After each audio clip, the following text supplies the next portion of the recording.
I'm Stu Garrett the Arol. I'm Greg Vince Orignisha. I am Jane Teresa Silas. I'm Joy as Malaya. I am Hirokas. I am Laika May Bilistan. I'm Franz Lawrence Gamboa. And I am Stephanie Jane Ogalagnara. Today, We're going to share what our political caricature is all about. So first, I am going to show you this picture. So this drawing visually represents on how inflation puts a heavy burden on workers, especially farmers, construction workers, and other laborers who struggle with low wages. Despite working hard, they can barely afford basic necessities. Inflation happens when the prices of goods and services increase, reducing the value of money. This means that even if people have the same amount, they can buy less with their wages. In the Philippines, inflation has made food, transportation, and utilities is more expensive, making it difficult for the low-income earners to survive. Right, Claire? That's right. Farmers, construction workers, and village earners suffer the most. Many of them earn only from the minimum wage or less, which is not enough to support their families. As inflation rises, the cost of the basic goods like rice, vegetables, and fuels goes up, but their salaries remain low, which makes life even harder for them. This drawing illustrates the reality of inflation. The large crack weight, labeled as inflation, represents the burden that ordinary workers carry. Crushing them, symbolizing how rising prices make it almost impossible for them to sustain their families. The small figure underneath shows how powerless they are against inflation. This artwork is a powerful reminder that something must be done. The government must ensure that wages are fair and keep up with inflation. Policies that control rising prices and support low-income workers are crucial. As citizens, we should stay informed and voice our concerns. Pangunahin ngang nag-ambag sa inflation ay ang food and non-alcoholic beverages at sa ilalim nito ay ang gulay, meat products at iba pa, kung saan ang kamatis ay ang pangunahin o isa sa pangunahing naging contributor dito sa overall inflation na naitala noong January 2025. Ayon sa tala ng Philippine Statistics Authority, 21.1% ang kanilang naitalang pagtaas sa presyo ng mga gulay, partikular na sa kamatis. Paliwanag ni PSA Undersecretary Claire Dennis Mapa, isa ang kamatis sa pangunahing nag-ambag sa overall inflation nitong nakaraang buwan.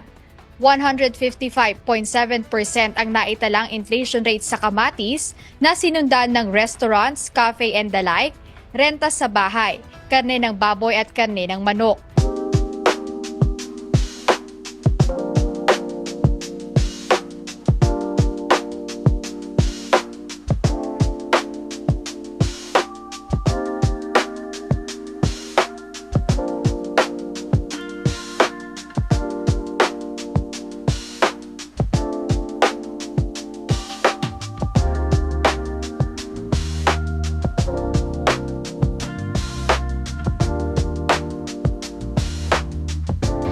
Now, moving into our second illustration, which is our representation effectively captures the struggles between political dynasties and the movement against them.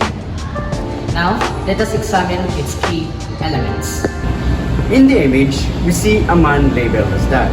He holds a power as a mayor. He is stationed at the top of the mountain, marked as political position. He is pulling up a rope that attached to two other individuals, his wife and son. This symbolizes the common practice of established politicians in positions for their family members, ensuring their continued dominance in the government. Below him, we see the mom and son scaling the rocky retreat. Their reliance on the rope suggests that their asset is not solely based on merit, but rather on their connection to the political leaders above. This reflects how political dynasties function, by enabling family members to succeed in elections with an unfair advantage, often at the expense of more qualified but less connected individuals. the left side of the image, we see a large pair of scissors labeled against political dynasties. Collision to cut the rope. This represents the push for reforms aimed at preventing the concentration of political power in a few families. Advocates for democratic fairness argue that leadership should be based on capacity, transparency, and public trust, rather than familial ties. This illustration presents a critical perspectives on political dynasties and their implications for government. When power remains within the same families, it can limit diversities in leadership, and there are fresh perspectives and weaken democratic institutions. Conversely, breaking these cycles can open opportunities for new and competent leaders to emerge, ultimately fostering a more equitable political system. Importante kung gusto natin o ayaw natin ang political dynasty. Ito'y maliwanag na nakasaad sa ating konstitusyon na ito'y pinagbabawal. Kaya lamang, kailangan ng enabling law. At wala po nagpa-file. Ako, if I remember right, please, I stand corrected kung mali yung sasabihin ko. Nakapag-file na po ako ng panukalang batas tungkol sa ng enabling law para sa political dynasty. Sa kasamang palad, maski ilan pong panukalang batas pa ang ating i-file sa House of Representatives man o sa Senado, hindi po papasa, malamang sa hindi. Dahil marami pong mga angkan na naandyan sa local government units at nasa Kongreso rin na siya nagko-compose ng political dynasty. Napaka-importante po na i-define natin kasi hindi naman pwedeng sabihin natin bawal ang political dynasty pero anong degree ng affinity o kaya consanguinity. Napaka-importante po. Ang masamang dulot ng political dynasty, nagiging nagpo-promote ito ng warlordism, lalo sa malalayong lugar na halos hindi inaabot ng mga ng presence ng ating national government. Doon, papalit-palit lamang at doon na lumalabas ang abuso.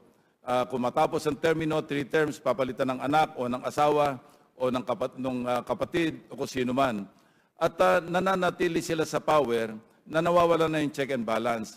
Kung ako pa tatanungin, sabi ko hindi importante pero ayaw ko po ng political dynasty. Kailangan po talaga magkaroon tayo ng enabling law sa lalong madaling panahon para i-define kung ano yung degree ng relasyon ng mga ipagbabawal kung magkaroon man ng batas ang political dynasty.